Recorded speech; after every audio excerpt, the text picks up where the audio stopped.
ನಮಸ್ಕಾರ ಗೆಳೆಯರೆ, ನಾನು ನಿಮ್ಮನ್ನು ಭೇಟಿಯಾಗುತ್ತಿರುವುದಕ್ಕೆ ನನಗೆ ಸಿಕ್ಕ ಸದಾವಕಾಶ. ನಾನು ನಿಮ್ಮ ರವಿ. ಈ ದಿನ ನಿಫ್ಟಿ 50 166 ಪಾಯಿಂಟ್ ಅಪ್ ಆಗಿ 23,332ಕ್ಕೆ ಕ್ಲೋಸ್ ಆಗಿದೆ. ನಿಫ್ಟಿ ಬ್ಯಾಂಕ್ 520 ಪಾಯಿಂಟ್ ಅಪ್ ಆಗಿ 51,348ಕ್ಕೆ ಕ್ಲೋಸ್ ಆಗಿದೆ. ಗೋಲ್ಡ್ ರೇಟ್ 22 ಕ್ಯಾರೆಟ್ 8,510 ರೂಪಾಯಿ ಅಲ್ಲಿ ಟ್ರೇಡ್ ಆಗುತ್ತಿದೆ. ಹಾಗೆ ರುಪಿ ವರ್ಸಸ್ ಡಾಲರ್ 85.48ಗೆ ಟ್ರೇಡ್ ಆಗುತ್ತಿದೆ. ಎಫ್ಐಐಗಳು ಕಳೆದ 2 ಟ್ರೇಡಿಂಗ್ ಸೆಷನ್ಗಳಿಂದ ಭಾರತದ ಈಕ್ವಿಟಿ ಮಾರ್ಕೆಟ್ನಿಂದ ಸುಮಾರು 10,255 ಕೋಟಿ ರೂಪಾಯಿಗಳನ್ನು ಹೊರತೆಗೆದಿದ್ದಾರೆ. ಏಕೆಂದರೆ ಏಪ್ರಿಲ್ 2ರಂದು US ತಾರಿಫ್ನ ಭಯ ಇರುವುದರಿಂದ.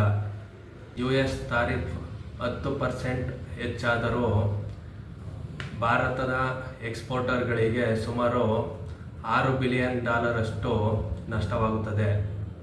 ಅದೇನಾದರೂ US ತಾರಿಫ್ 25% ಹೆಚ್ಚಾಗಿದ್ದರೆ ಭಾರತದ ಎಕ್ಸ್ಪೋರ್ಟರ್ಗಳಿಗೆ ಸುಮಾರು $31 ಬಿಲಿಯನ್ ತನಕ ನಷ್ಟವಾಗಬಹುದು ಎಂದು ಅನಲಿಸ್ಟ್ಗಳು ಅಂದಾಜಿಸಿದ್ದಾರೆ.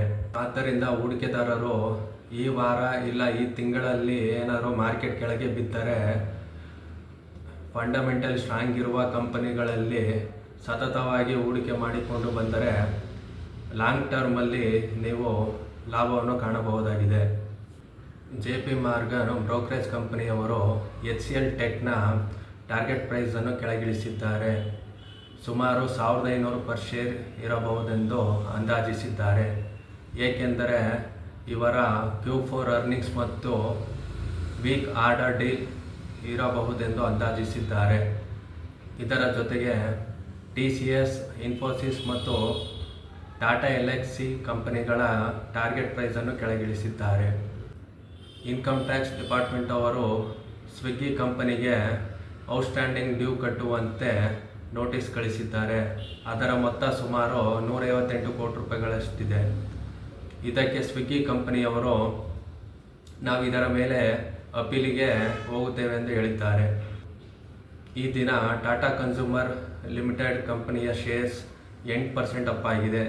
ಏಕೆಂದರೆ ಗೋಲ್ಡ್ಮನ್ ಸ್ಯಾಕ್ಸ್ ಕಂಪನಿಯವರು ಇದರ ಟಾರ್ಗೆಟ್ ಪ್ರೈಸನ್ನು 1,200 ಪರ್ ಶೇರ್ಗೆ ಏರಿಸಿದ್ದಾರೆ.